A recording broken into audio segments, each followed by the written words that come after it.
صحنه برای قیام‌الدین. این از صحنه همش از قیام‌الدین من بس کردم.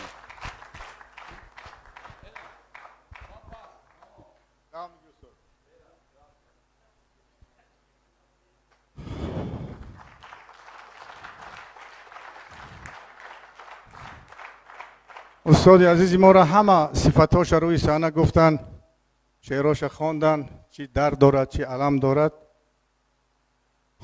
نه که بزرگی استاد در امان است که در عشق و عاشقی هم همتا ندارد.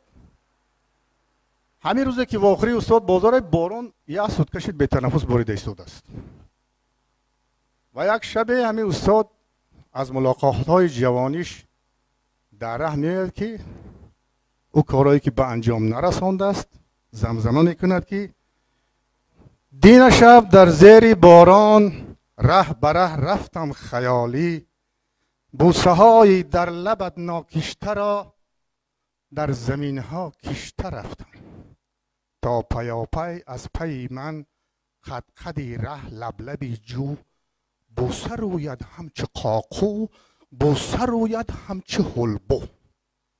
استاد همه قد دهقانی هست که بوسه هاش همه جا میکره.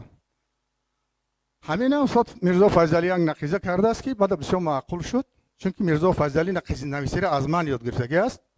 او در این موضوع قریب که شاگرد است.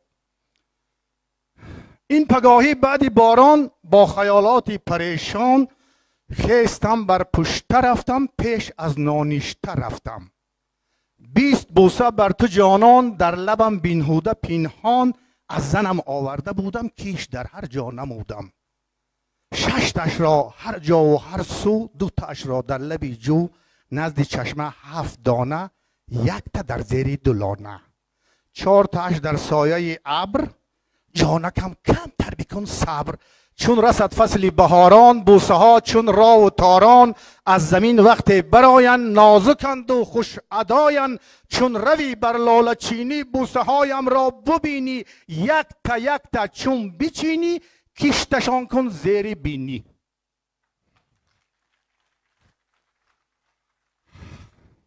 بازار بزرگ شهر آمد وطنش، خاصیتی نیک دارد این آمدنش، ای هموطنان دیگر نمانید رود، اندیشه کنید بر نمکی هر سخنش.